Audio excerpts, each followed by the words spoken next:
Hello, welcome to this week's review of My Hero Academia. This week I'm reviewing A Girl's Ego. We'll kick off this review, as we always do with these reviews, by talking about the positives. And the headline positives for this particular review is I think the animation here is just fantastic. The thrust of this story is brilliantly uncomfortable, and this is a perfect way to round off and possibly end Toga's presence in this series. And be honest that to talk about the animation at the head of a review like this feels strange, given just how much of the episode worked because of just how high quality the animation is here. The mood, the tone, the composition, the choreography, the presentation of it all is just stellar. Sure, the quality of this series' animation overall has been inconsistent to say the least, particularly this season itself, but this episode in and of itself was fantastic. It presents this grim, visceral, bloody, nasty little battle brilliantly, even though the real battle itself isn't between the hero and villain, but between someone trying to reach out to somebody else. Much of this episode, even the grand final confrontation between Toga and Ochako, the choreography and presentation of it has this fairly typical final confrontation between two anime characters especially. It really wouldn't take that much to switch a couple things out here and there, and it would turn into a more typical superhero fight. And whilst it isn't as spectacular as some of the stuff that was seen in the most recent series of Jujutsu Kaisen, I feel that pound for pound is a little bit better than the stuff that we saw there, so in terms of an emotional level, though to compare those two series is apples to oranges, so we'll move on swiftly. The whole thrust of this whole battle, the whole thrust of this episode is Ochako trying to get through to Toga, and that is the thrust of everything that makes up this. That's the everything which orbits that central idea. We'll talk about the drama of it shortly, but throughout this episode we just do see Ochako getting thoroughly walloped all the way through, and there are more than one occasion during the thrust of this episode I was just thinking, is this it? Is this the moment where a certain character is going to die? Like the moment where Toga had the knife before Froppy, I thought, oh, are they going to kill her off or grievously injure her in some way? And that ultimately didn't end up happening, which, you know, I will say is that whilst I could see that coming, the fact that there is still this sense of jeopardy and this sense of anything could happen is something I really do appreciate, bearing in mind how much has been spoiled for me over the course of the past couple years or so. This episode is just brilliant with some really heart-wrenching flashback sequences. Beyond just the expressions and the range of expressions and emotion on Toga's face, which range from tragic to terrifying to twisted to pathetic, there are many times where she will have the exact same smile, but the context of her body language, the wider expressions of her face, and the situations that she's in will radically change the tone and feeling of the scenes they're in. Toga as a character has had this wide range of almost bestial, feral, demonic expressions for her time in the show, and here in this episode we frequently see her looking like a frightened animal lashing out to try and save its life. During the flashback sequences that we get when she's in the park, and also the flashback more generally, we have this strong juxtaposition to these more stylistic and fantastical images, yet this is contrasted by stuff that's more gritty and grounded, and this juxtaposition creates and reinforces the weak grasp that she has on reality, especially when she leans back into her earlier years. It becomes a lot more stylized and a lot more abstract in certain regards. Just about everything in this episode is miserable, but it's miserable in a way which feels controlled, in a way that feels as though it has some kind of sense of discipline to it, and in a way that it never feels like it's going too far and it's getting into some kind of self-indulgently grim, dark, gritty, edgelord nonsense. And it is done in a way which feels as though it's genuinely and generally on point for where we should be in the wider story of this series right now. This isn't like a series or so ago when we had this stuff at the Gunga Villa, where that just started to become like a miserable slog for many reasons as it went on. That isn't the case here. There is this constant sense of peril and danger with our characters, and where we are in the story, like I say, in this part of it, it makes sense that we're having the, oh crap, are we going to go to this place in this moment? Is this character going to get killed off? How is it all going to end up wrapping out? I like that fact of it. It makes sense that things are going quite as grim and dark and nasty as they are because of where we are in the story. We are entering into the very difficult, uncomfortable middle part of all of this, where things are a lot more uncertain, a lot of things are just undecided.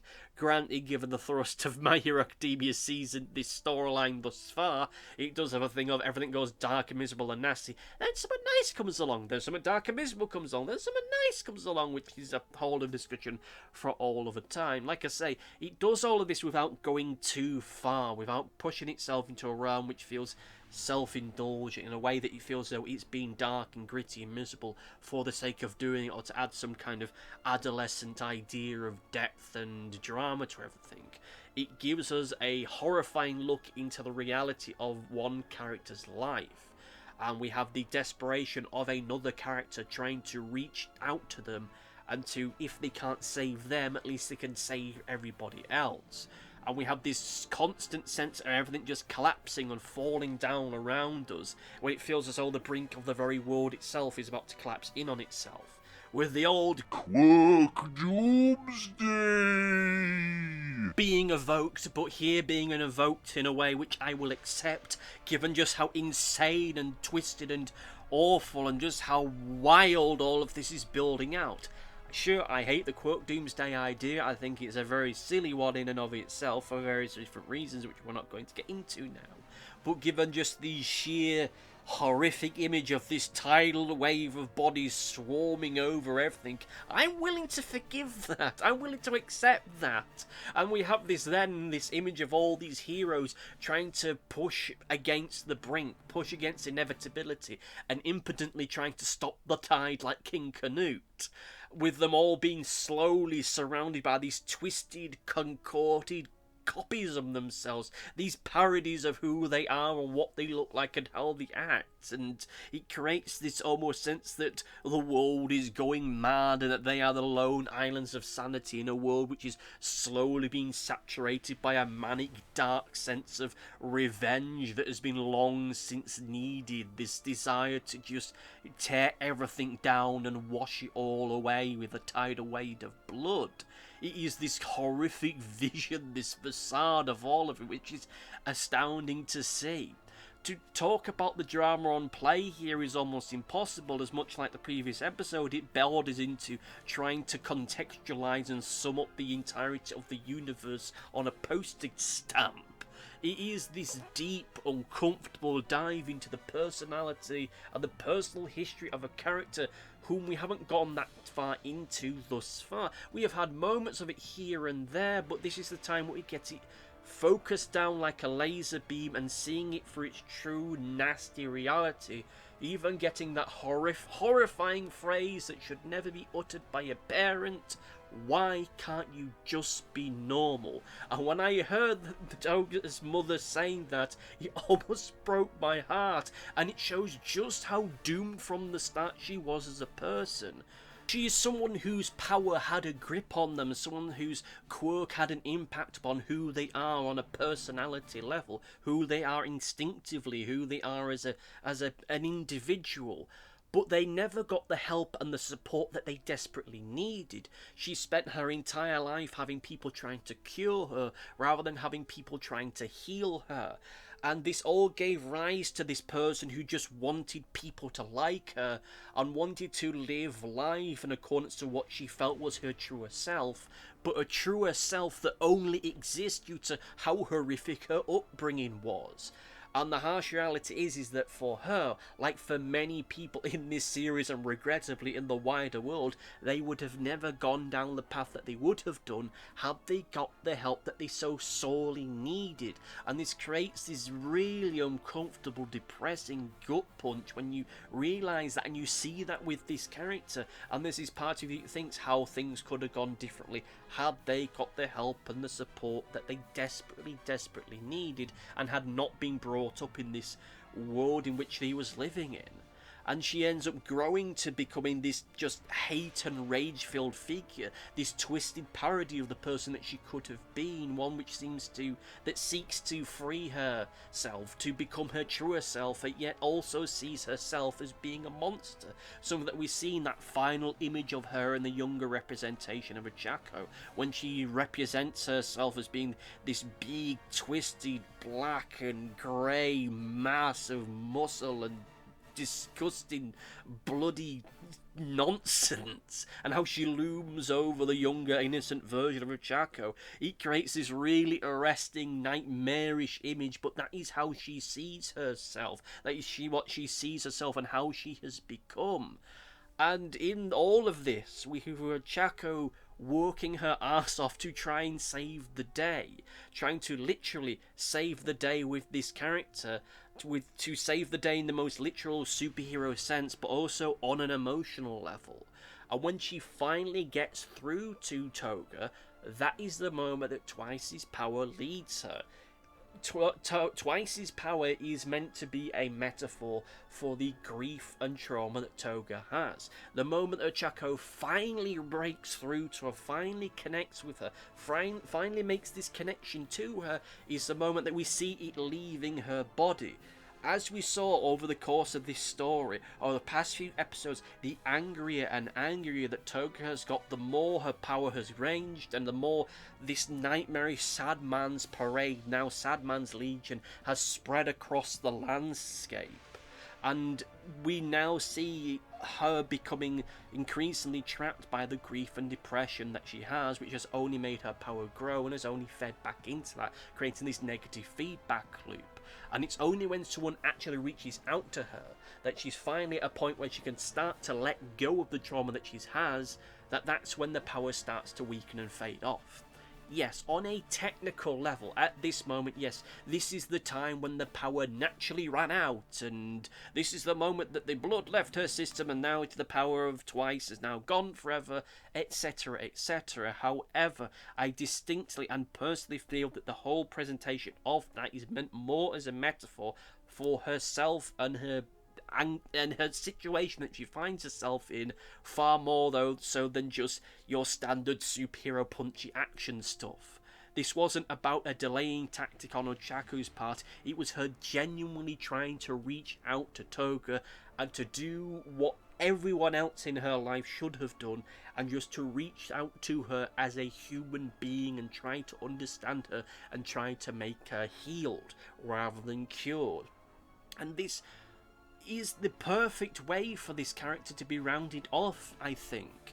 I'll talk about that in greater detail when we get into the overview, but regrettably we have to get into the negatives. But I have to say is that, in wholehearted honesty, I really am struggling to think of many negatives with this episode. I'm sure that if people read this in the manga, there may be certain aspects of it that might have been done differently, certain stylistic choices that might have looked better in the manga more so than the anime. I know that's a factor that's been brought up here and there in certain discourse, but I still think this is an episode in and of itself is fantastic. However, one issue that I have, and I don't want to get too far into the negatives with this one because quite frankly, this is one of those situations where it does feel as though we're starting to get into more nitpicky territory, which I don't want to get into particularly with an episode this good, but one of the issues I do have is that within the flashbacks for Toga themselves, there is a moment where it feels as though we're just going over the same ground, we're just repeating the same point and the same line over and over again. She's a monster, she's a devil, she's a monster, she's a devil. And it feels as though we're just getting the same incidents done over and over again, and some of those incidents that we're seeing time and again are ones that were presented better in previous episodes. In the previous episode we have the mention about the when she's drinking the blood of the sparrow that she's found, and the first time we see that, it's this nightmarish, like horror movie like moment.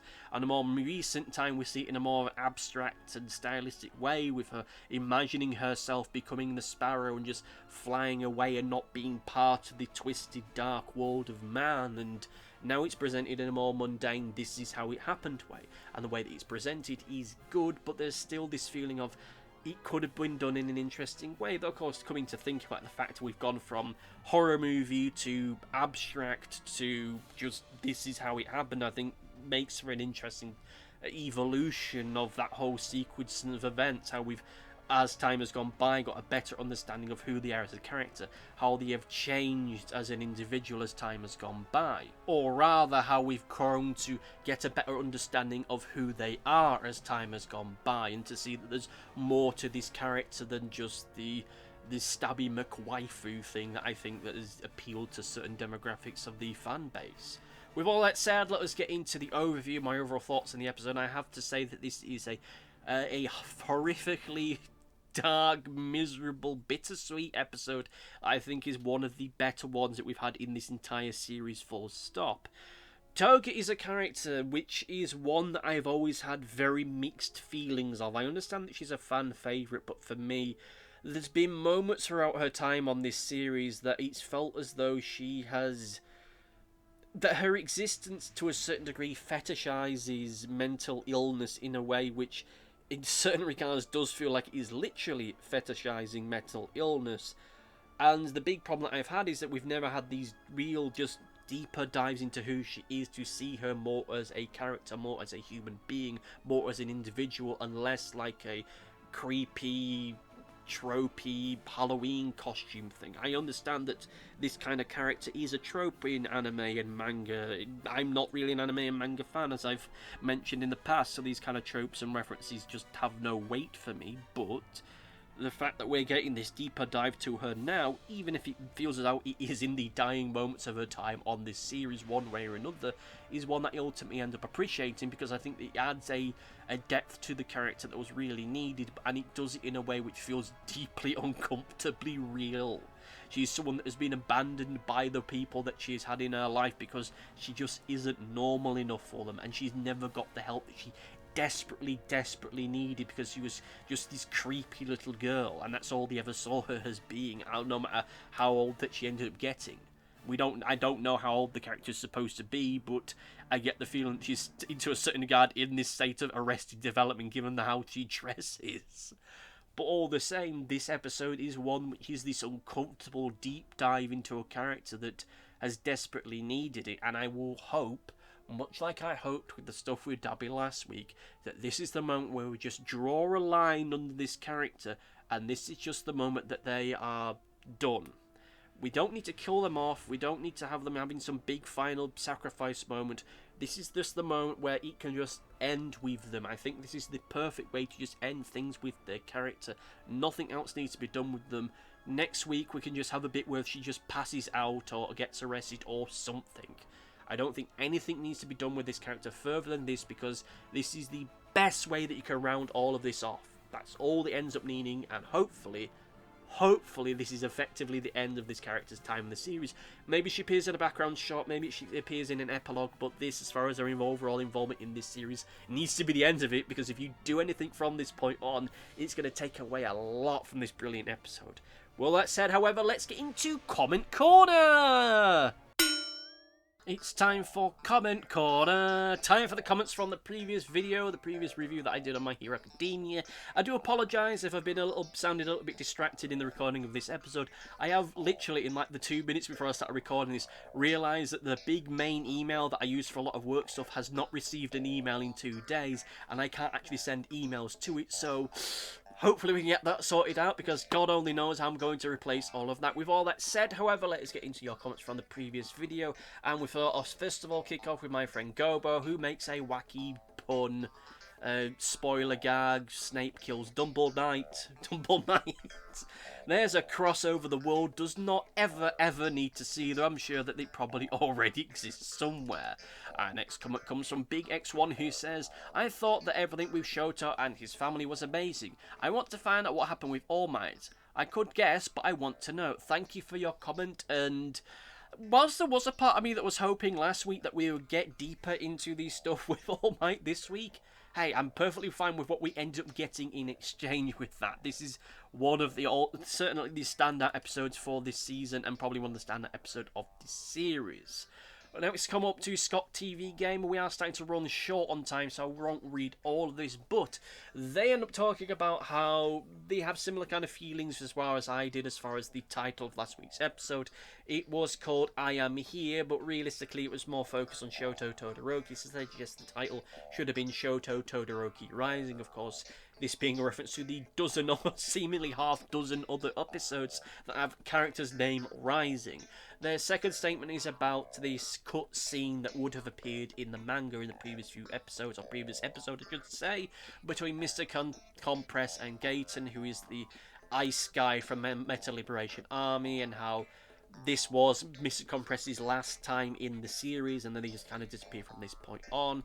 And it is revealed that Gaten is related to Shoto's mother, which is a plot point I would have thought they would have brought up, but you know, hey ho, I suppose it could be something that's brought up at a later point, as Scott TV Gamer goes on to say in a follow-up comment that they aren't really sure as to where it would end up coming up, if it's going to come up at all. Maybe they get something original and different instead, but you know, it's just one of those moments where it comes in, I don't know. I don't think this is like the heteromorph blood cult thing that got cut from the My Villain Academia arc and then got moved into last season awkwardly into the flashback within a flashback bit, but we'll see where it all goes. It's maybe it was removed because it felt as though it wasn't needed, but it's one of those odd things with this, is that they won't add stuff, but they're quite happy to cut things. But anyway, that's a discussion for all of a time. Thank you all for listening. Thank you all for watching. Leave comments down below, and see you next time. Goodbye! Thanks for watching. Be sure to like, favourite, subscribe, click the bell, and do all the YouTubey stuff that YouTube wants you to do. Go on, it'll do me a power of good. Until next time, my friends, goodbye!